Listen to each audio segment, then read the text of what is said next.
Merci. Oui, nous allons donc parler de la maladie de Castelman, ou plus exactement des maladies de Castelman, puisque sous cet éponyme, on reconnaît trois grandes maladies, deux assez mystérieuses, dont on ne connaît pas la physiopathologie, qui sont la maladie de Castelman unicentrique, celle qui a été initialement décrite par Benjamin Castelman il y a près de 60 ans, et la maladie de Castelman multicentrique idiopathique, qui, vous allez le voir, pose des problèmes diagnostiques difficiles. Et une troisième maladie qui, elle, est moins mystérieuse, associée au virus HHV8, que l'on rencontre plutôt chez les patients infectés par le virus HIV, mais pas exclusivement, et dont je ne parlerai pas aujourd'hui parce qu'on n'a pas le temps de couvrir l'ensemble de ces topics. Alors on va commencer par la maladie de Castelman unicentrique, la maladie classique, qui touche plutôt des adultes jeunes, parfois des enfants. Elle est le plus souvent découverte fortuite. C'est l'apparition, la découverte d'une masse unique qui peut devenir symptomatique lorsqu'elle est très volumineuse par compression, et rarement, mais ça arrive parfois chez l'enfant, lorsqu'elle est associée à un syndrome inflammatoire. Donc c'est une maladie qui est plutôt sus-diaphragmatique sur le plan ganglionnaire, et l'histologie, on va y revenir, est de type hyalin vasculaire. Vous avez quelques exemples à droite de maladie Castelman unicentrique, une forme thoracique en haut et une forme abdominale. Ce qui est intéressant sur le scanner du bas, c'est cette image, vous voyez, qui a des caractéristiques qui sont parfois même évocatrices de maladie de Castelman sous la forme d'une intense prise de contraste. C'est des ganglions qui sont très blancs, très brillants, on voit l'hypervascularisation de cette lésion. Et puis il y a une autre particularité peut-être sur l'imagerie qu'il faut connaître, qui est la possibilité d'avoir des formes oligocentriques, c'est-à-dire une maladie qui touche une aire ganglionnaire, mais qui peut atteindre plusieurs ganglions avec une masse principale et des petits ganglions associés. C'est des maladies qui sont identiques, sauf qu'on va le voir sur le plan thérapeutique, ça peut poser des problèmes dans la mesure où le traitement de référence, c'est la chirurgie. Alors, on est obligé de parler un petit peu d'anatomopathologie parce que c'est une maladie qui est définie par l'image histologique. Globalement, ce qu'il faut retenir, c'est que c'est un ganglion qui n'a pas les caractéristiques d'un lymphome, il n'y a pas de destruction du parenchyme ganglionnaire. En revanche, il y a des anomalies qui portent sur les centres germinatifs qui sont très anormaux, souvent atrophiques, des anomalies vasculaires avec une hyperplasie interfolliculaire et des petits capillaires hyalinisés qui rentrent dans les follicules. Et puis l'image la plus classique, celle qu'on connaît, dite en bulbe d'oignon, qui correspond en fait à l'agencement concentrique des petits lymphocytes du manteau qui donne cet aspect un peu dense. Donc les anapathes ont donné des noms, des images assez fleuries pour décrire cette maladie, avec les aspects en menottes, en sucette ou en bulbe d'oignon.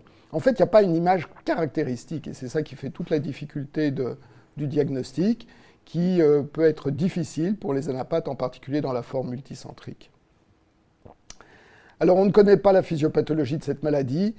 Néanmoins, récemment, il y a un faisceau d'arguments qui convergent vers une anomalie des cellules dendritiques folliculaires, avec peut-être une maladie qui serait acquise par des mutations gain de fonction sur le récepteur PDGF-B. C'est une seule étude, mais reproduite sur deux cohortes, donc c'est une piste relativement sérieuse qui ouvrirait bien entendu des options thérapeutiques intéressantes. Alors, je vous ai dit que c'était dans la plupart des cas une maladie asymptomatique. Il y a quand même des complications. La complication principale, c'est le pemphigus paranéoplasique. Surtout en Chine, où environ 30% des Castelman unicentriques sont compliqués d'un pemphigus paranéoplasique. Ce n'est pas le cas en Europe, on est plutôt autour de 5-10%. C'est une maladie qui peut être dramatique, d'abord par les lésions cutanéo-muqueuses, mais surtout par l'atteinte pulmonaire. Alors, ce qu'il faut savoir, c'est qu'en général, la séquence est pemphigus paranéoplasique diagnostiqué, impose de rechercher une maladie de Castelman. Et il faut vraiment mettre en évidence cette lésion de Castelman, parce que le contrôle du Castelman est nécessaire pour contrôler le pemphigus, en particulier les problèmes pulmonaires. Alors il y a d'autres complications. Les moins anecdotiques, c'est les cytopénies auto-immunes, essentiellement les anémies hémolytiques. Il y a quelques complications pulmonaires. Et puis éventuellement des symptômes un peu curieux, très polymorphes, que l'on voit dans une autre maladie, dans un syndrome qu'on appelle le syndrome de Poems, Mais là, ces symptômes cutanés, neurologiques, endocriniens, on peut les voir en l'absence de maladies clonales plasmocytaires ou même d'immunoglobulines monoclonales. Alors le traitement de cette forme unicentrique, quand on regarde dans les livres, ça apparaît comme très simple. On dit il faut l'enlever, c'est la chirurgie, et la chirurgie aboutit à pratiquement 100% de guérison. Le souci dans la vie réelle, comme on dit, c'est que près de la moitié des patients ne sont pas opérés en première ligne parce que la chirurgie est difficile ou invasive, et on a eu recours à d'autres options. La première, historiquement, ça a été la radiothérapie, qui est plutôt abandonnée maintenant compte tenu des conséquences à long terme chez ces adultes jeunes qui ont juste une maladie non maligne. Il y a eu plusieurs médicaments qui ont été utilisés pour tenter de réduire la masse, sans vraiment de succès bien défini pour l'un ou l'autre de ces traitements. Peut-être une mention particulière pour l'embolisation, en particulier préopératoire, qui au moins a le mérite de faciliter le geste du chirurgien sur ces tumeurs très vasculaires. Enfin, ce qui est peut-être en train d'apparaître, c'est la possibilité de ne rien faire. Chez des patients asymptomatiques pour qui la chirurgie est difficile, on peut probablement se contenter d'une surveillance étroite. Vous dites, Eric, on peut surveiller simplement, c'est-à-dire on pourrait imaginer de vivre plusieurs années avec... Absolument. On peut imaginer passer des années à vivre avec une lésion de Castleman, ça veut juste dire un ganglion, une masse ganglionnaire. Si cette lésion est asymptomatique, n'est pas associée à des complications et est stable dans le temps, c'est-à-dire que c'est une surveillance active avec une surveillance en imagerie, mais c'est tout à fait concevable. Alors on va passer maintenant à la forme multicentrique. Et pour débuter, je voudrais insister sur le diagnostic différentiel, pour rappeler que ce qu'on appelle Castleman, c'est avant tout une image histologique, et que cette image histologique, on la voit bien entendu dans la maladie de Castleman, mais on peut également l'observer dans d'autres maladies. Et parmi ces maladies, il y a des maladies dont on ne peut pas se permettre de rater le diagnostic. Il s'agit des hémopathies malignes, en particulier des lymphomes, du lymphome de Hodgkin ou des lymphomes de Hodgkinien. À côté de ces lymphomes, il y a d'autres pathologies qui peuvent donner des images de Castleman. C'est essentiellement des maladies systémiques, inflammatoires, comme le lupus, le Sjögren, la polyarthrite. En général, le diagnostic est facile. C'est des maladies qui sont clairement évolutives au moment où on biopsie le ganglion. Donc ce n'est pas un problème diagnostique difficile. En revanche, je voudrais insister sur les lymphomes avec cette observation d'un homme de 31 ans qu'on voit initialement pour des adénopathies cervicales avec une hyperleucocytose polynucléaire, un syndrome inflammatoire, une hypergammaglobulinémie polyclonale, ce qui est peut-être un peu inhabituel sur le tableau qu'on attendait. Il n'est pas affecté par le VIH. Et la radio de thorax retrouve une assez volumineuse masse latérotrachéale droite. Le TEP scan montre une atteinte ganglionnaire sus-diaphragmatique, avec, vous voyez, des petites adénopathies cervicales, pas très avides, et puis deux masses principales dans le médiastin et en axillaire droit. Par facilité, on a biopsié une adénopathie cervicale, et le diagnostic a été celui de maladie de Castleman. Mais compte tenu de la présentation qui évoquait vraiment a priori un lymphome, mais en particulier un Hodgkin, on a rebiopsié ce patient sur la masse principale, la masse la plus avide, ce qui a permis de corriger le diagnostic et de faire le diagnostic de lymphome de Hodgkin. Voilà, je voudrais vraiment insister sur cette recherche éventuellement de causes primitives.